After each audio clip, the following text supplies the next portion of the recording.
Every morning, millions of people wake up believing the same thing. Study hard, get a good job, earn more money, and one day, you'll finally be financially secure. It sounds logical.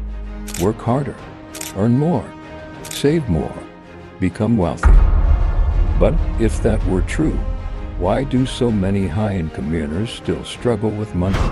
Why do lottery winners lose millions?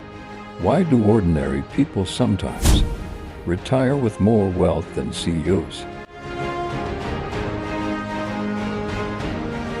These questions puzzled economists for decades, but one writer looked somewhere where no one else was paying attention. He wasn't looking at money, he was looking at people. Their fears, their habits, their patience, their mistakes. And from those observations came one of the most influential books ever written about money. The Psychology of Money. From the day we enter school, we're taught how to solve the mathematical problems. We learn equations, percentages, accounting, economics. But almost nobody teaches us how to behave with money. And that changes everything. Because money doesn't live on paper, it lives inside human decisions.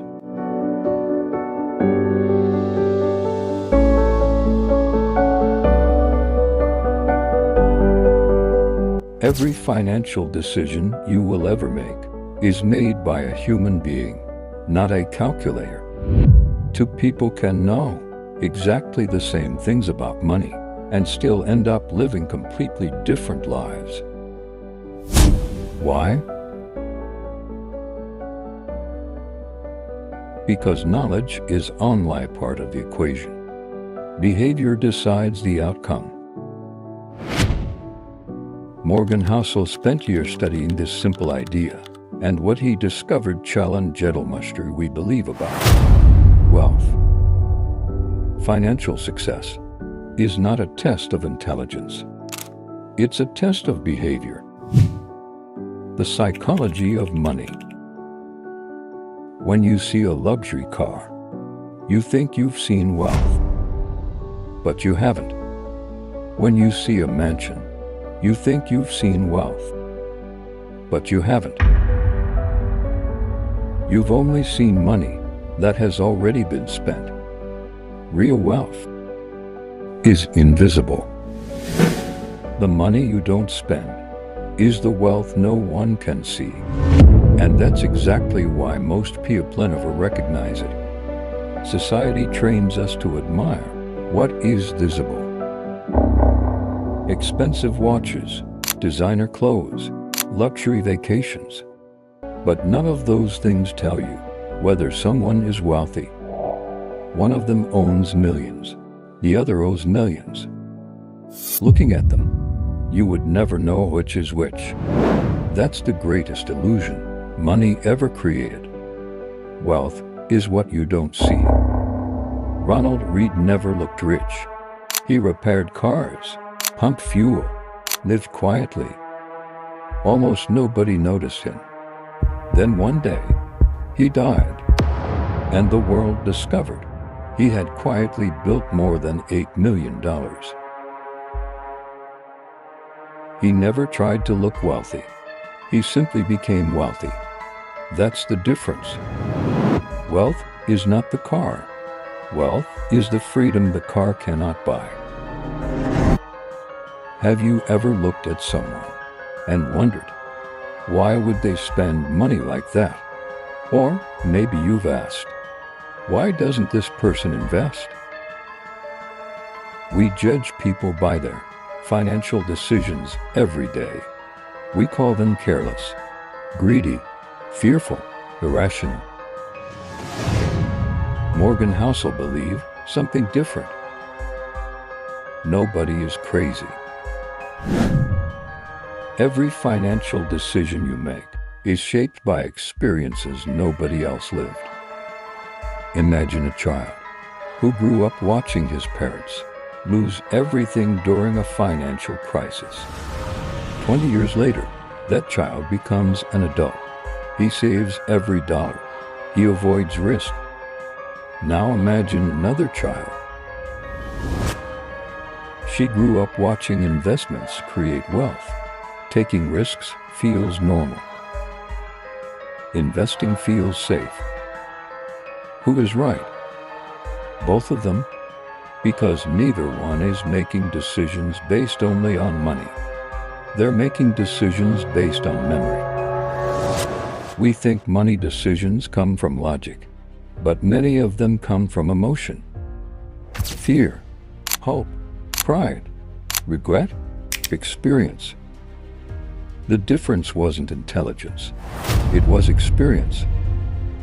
Before judging someone's financial decisions, ask yourself, what life did they live that I never did?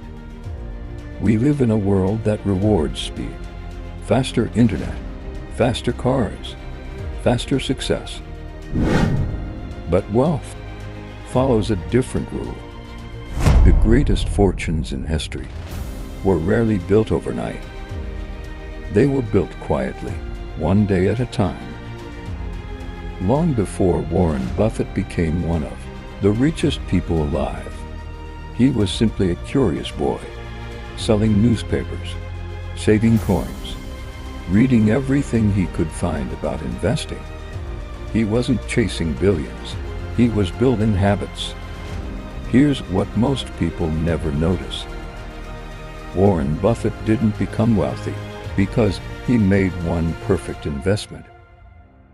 He became wealthy because he gave time permission to do its work. Imagine rolling a small snowball down a hill. At first, almost nothing happens. Then, it becomes slightly bigger, then bigger, and eventually, it becomes impossible to stop. So do skills. So does knowledge. So does trust. Small actions, repeated for a long time, create extraordinary results. One is chasing speed. The other is building momentum. Guess who usually wins? Time rewards patience, not excitement. The first channel wanted quick views. The second wanted lasting trust. Years later, only one became unforgettable. The world celebrates fast results, but history remembers consistent people. Compounding is not about money. It is about life. There is nothing wrong with wanting more. A better home, a better future, a better life. The problem begins when more never ends. Some people spend their entire lives climbing, not because they need more, but because they don't know when to stop. In 2009, one of the most successful hedge fund managers in America lost everything. Rajaratnam was already incredibly wealthy. He had more money than most people could spend in several lifetimes. Yet, he wanted more. To make even more, he crossed the line. He used illegal insider information. He was caught. His fortune couldn't save him. His reputation disappeared. His freedom disappeared. Morgan Housel asked a question few people ask. If you already have enough, why risk everything for a little more? Wealth isn't measured by what you own.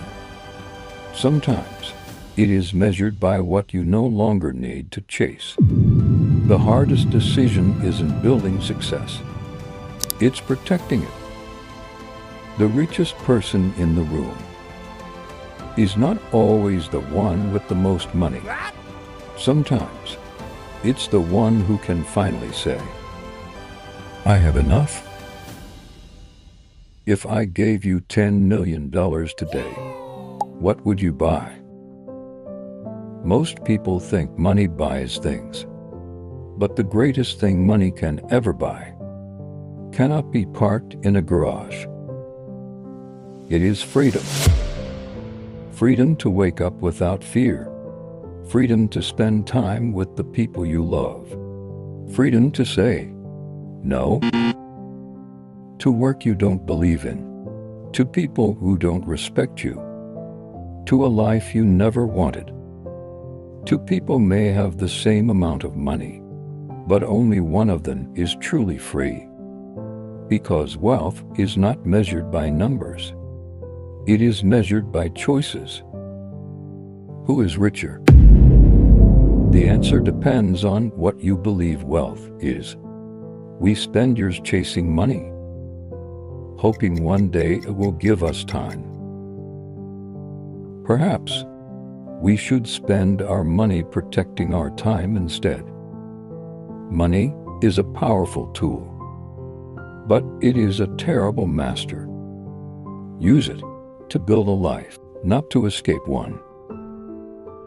Money will always matter, but perhaps not for the reasons we were taught. It was never about owning the most. It was about worrying the least. Every financial decision is quietly shaping the person you will become. Not tomorrow, but years from now. We met people who looked rich, but were not. We met people nobody noticed, who quietly built extraordinary lives. We learned that behavior matters more than brilliance, that patience beats speed, that enough is often more powerful than more.